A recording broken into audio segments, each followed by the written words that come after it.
So today we're going to cover 3 very basics which are going to pretty much instantly improve your game. Just being aware of these things is going to make a very noticeable difference, especially if you're just starting off. So the first of which is overestimating suited hand. So for anyone unaware, a suited hand is where both cards have the same suit. So on the right we have ace king suited, on the left we have ace king off or off suit.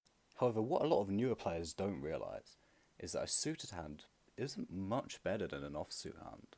You can see here it's a 2.1% increase from offsuit to suited. This doesn't just apply to ace king either, it's actually every hand in the game. So does this mean that there's no difference between suited and offsuit? No, not at all. In fact, suited connectors, which is 2 consecutive cards with the same suit, for example 8-9 of diamonds like we have here, against certain type of players will be pretty much the best type of cards you can get. However, I'm going to save that for another video. The point is, just because a hand is suited doesn't mean you necessarily should play it. For instance, you wouldn't play 10-7 offsuit, so you shouldn't play 10-7 suited. So this is definitely the most important one on this list, and that is position. So position is simply where you are relative to the 2 blinds. Now don't worry about remembering the names or anything like that. What's important is the further around you are from the dealer button, the fewer hands you should play. I.e. when you're under the gun, which is the worst position, you should be folding all but the very strongest hands. In comparison, when you're on the button, which is the best position, you can afford to call with some of the more borderline hands, like for instance king 10, 6-7 suited, or even some of these smaller pocket pairs. Now the reason for this is because playing in position gives you a lot more information because everyone else acts before you. For instance, I'm sure you've all been one of the red seats and tried to play a hand like queen 10 suited. Try to put in a small bet to try and see a cheap flop, and of course you get re-raised. And so against the kind of hands that people re-raise with, you're probably just going to have to fold.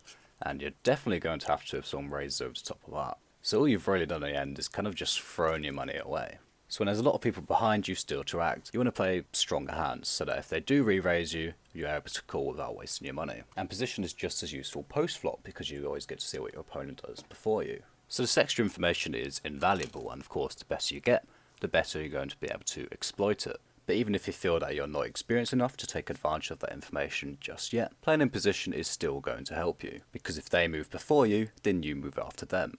So you're not going to be giving them that extra information, which against experienced players is going to help a lot, as they won't have that extra information to use against you. And there are other benefits too. For instance, if you are heads up, you will always have the option to see the next card without having to worry about being raised. As if your opponent checks, you just check back. If your opponent bets, you just call.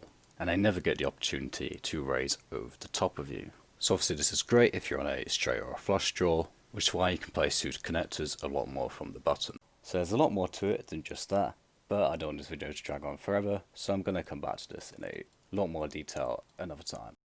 And number 3 is overestimating weak aces.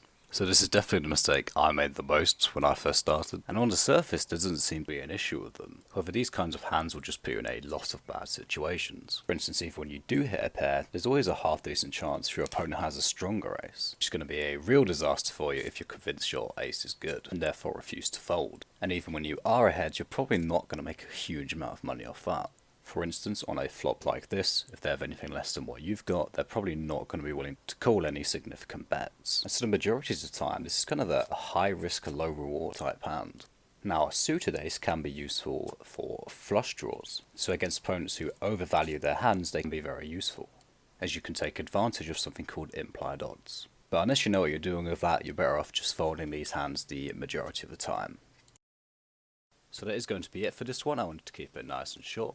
Of course, all the topics here are going into a lot more detail about all of them, and they will get their own individual videos. But for now, hopefully you've enjoyed it, and I'll see you back here next week for another.